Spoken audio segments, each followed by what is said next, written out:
सभी को प्रणाम। सत्यनारायण भगवान की कथा के बारे में तो सभी जानते ही हैं। अक्सर हमारे घर, आस पड़ोस, रिश्तेदारों के घर सत्यनारायण भगवान की कथा कराई जाती है। क्या आपने कभी सोचा है कि सत्यनारायण भगवान की कथा का रहस्य क्या है?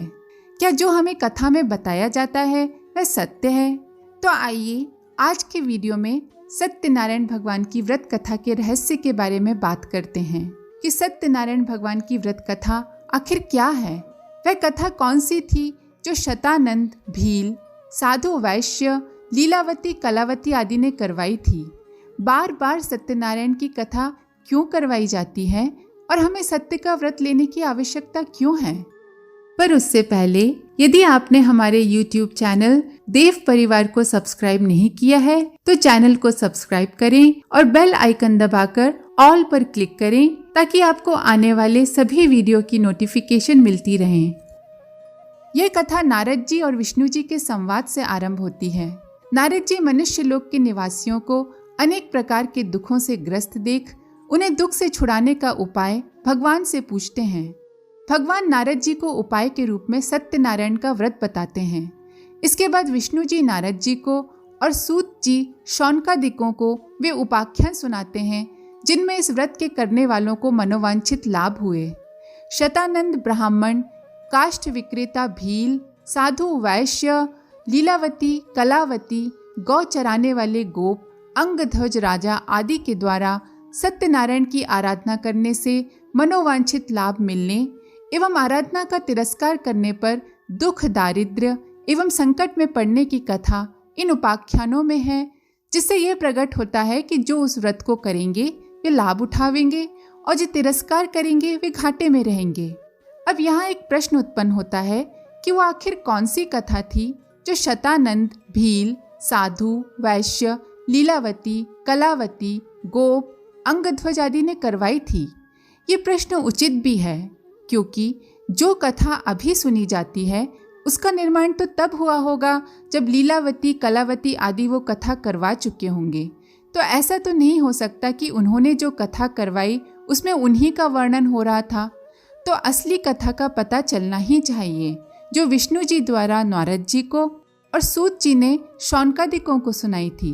जब इस प्रश्न का उत्तर कथावाचकों से पूछा जाता है तो वे या तो निरुत्तर हो जाते हैं या कहते हैं कि प्रत्येक कल्प में शतानंद, साधु, काष्ठ विक्रेता, लीलावती, कलावती, गोप आदि हुए हैं और पूर्व कल्प के शतानंद आदि की कथा इस कल्प के शतानंद ने सुनी होगी। पर ऐसे उत्तरों से भली प्रकार समाधान या संतुष्टि नहीं होती है। तात्विक बात यह है कि विष्णु भगवान ने नारद जी को और सूत जी ने शौनकादिकों को सत्य का व्रत लेने की, सच्चाई का जीवन बिताने की शिक्षा दी थी और सत्य को ही सब प्रकार के दुखों का हर्ता बताया था। उनका कथन था कि लोगों के संपूर्ण दुख असत्यमय आचरण के कारण हैं। बेईमानी, दुराचार, झूठ, छल, दंभ आदि की दुर्भावनाओं से प्रेरित होकर मनुष्य नाना प्रकार के दुष्कर्म करते हैं और उन पापों के फलस्वरूप तरह तरह के रोग, शोक, दुख, दारिद्र्य, क्लेश, कलह सामने आते हैं। यदि मनुष्य का जीवन सत्ययुक्त, सात्विक, शुद्ध, निर्मल हो तो कोई कारण नहीं कि मनुष्य को दुखों की यातना सहनी पड़े। इस ध्रुव तथ्य की शिक्षा देते हुए विष्णु जी ने नारद जी को कहा था कि सत्य ही नारायण है। सच्चाई पर उतनी ही श्रद्धा, आस्था और निष्ठा होनी चाहिए जितनी कि ईश्वर पर होती है, क्योंकि सत्य ही ईश्वर है। इसलिए सत्य को नारायण कहा गया और सत्यनारायण का व्रत लेना दुखों का निवारक और सुख समृद्धियों का संवर्धक बताया गया। लीलावती, कलावती आदि की कथाएं सत्य का महत्व बताने और समझाने के लिए सिर्फ काल्पनिक उदाहरण हैं। कोई सिद्धांत केवल विवेचनात्मक ढंग से या शुष्क उपदेश के ढंग से समझाया जाए तो साधारणतः लोगों की समझ में इतनी अच्छी तरह से नहीं आता है। पर अगर उदाहरण देकर, घटनाएं सुनाकर उनको समझाया जाए तो उन्हें ये बात अच्छे से समझ में आ जाती है। मनुष्य का स्वभाव ऐसा है कि वो लोभ में कोई लाभ प्राप्त करने के लिए ही अधिकांश कार्य करता है। इस मनोवैज्ञानिक रहस्य को हमारे शास्त्रकार भली प्रकार जानते थे। इसीलिए उन्होंने सत्यनारायण व्रत कथा में उन काल्पनिक कथाओं को जोड़ दिया, जिसके कारण लोगों को इस महाअभियान द्वारा लाभ प्राप्त करने का लोभ बढ़े और विमुख रहने पर अनिष्ट होने का भय उपस्थित हो। और इन दोनों उदाहरणों के कारण सुनने वालों की रुचि सत्यनारायण की ओर बढ़े। जिस दिन सत्यनारायण का व्रत लिया जाता है, उस दिन पवित्रता पूर्वक व्रत उपवास रखकर उत्सव का आयोजन किया जाता है।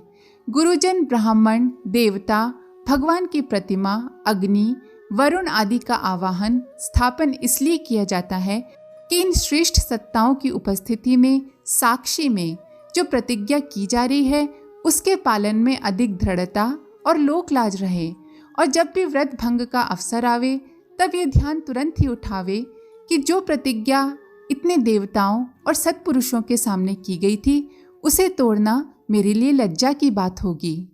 अब समझते हैं कि बार बार ये कथा क्यों कहलवाई जाती है। सत्यनारायण की कथा बार बार इसलिए कहलाई जाती है कि समय के साथ ली हुई प्रतिज्ञा का प्रभाव मस्तिष्क में से हटने लगता है। लोग की हुई प्रतिज्ञा को भूलने लगते हैं। इसलिए बार बार वह प्रण करने से मनोभूमि का पुनर्जागरण होता रहता है और चित्त पर हर बार नया संस्कार जम कर सत्य पालन की उस विचारधारा को धीरे धीरे अधिक परिपुष्ट करता रहता है। इसलिए जीवन में अनेकों बार जल्दी जल्दी सत्यनारायण के व्रत का उत्सव कराने की परंपरा चली आ रही है। कई लोग इस वास्तविकता को समझकर ऐसा भय करेंगे कि हमारा जीवन तो असत्यपूर्ण है और वर्तमान परिस्थितियों में हम पूर्ण तथा सत्यनिष्ठ हो भी नहीं सकते। ऐसी दशा में सत्यनारायण का उत्सव कराना या कथा कहलाना निरर्थक होगा। ऐसी शंका करने वाले सज्जनों को समझना चाहिए कि पतोन्मुख प्रवृत्तियों को रोकने के लिए व्रत ही एकमात्र उपाय है।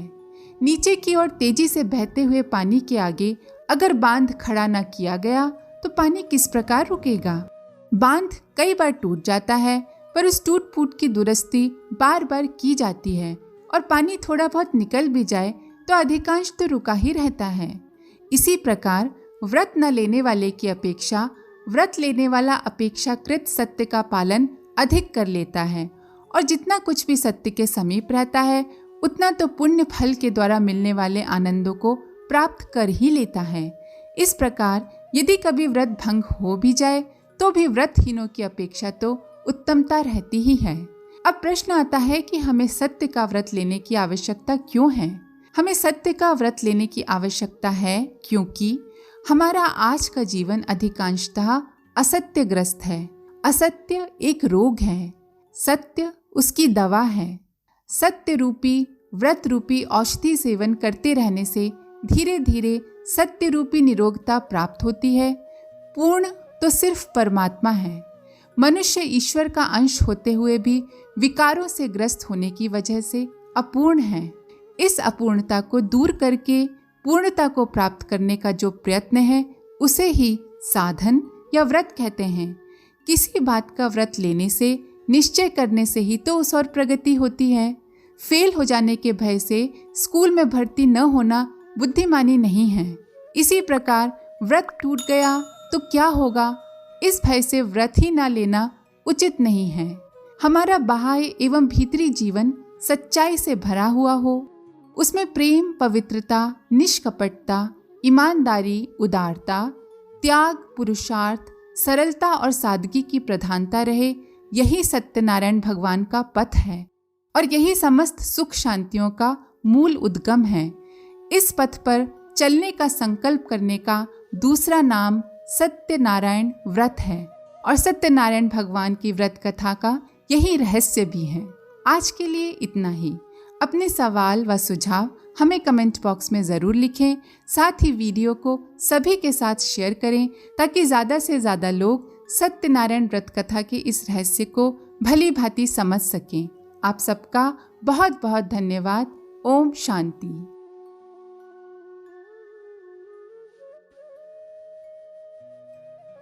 हमारे YouTube चैनल को सब्सक्राइब करें और बेल आइकन को दबाकर ऑल पर क्लिक करें ताकि नोटिफिकेशंस आपको मिलती रहें।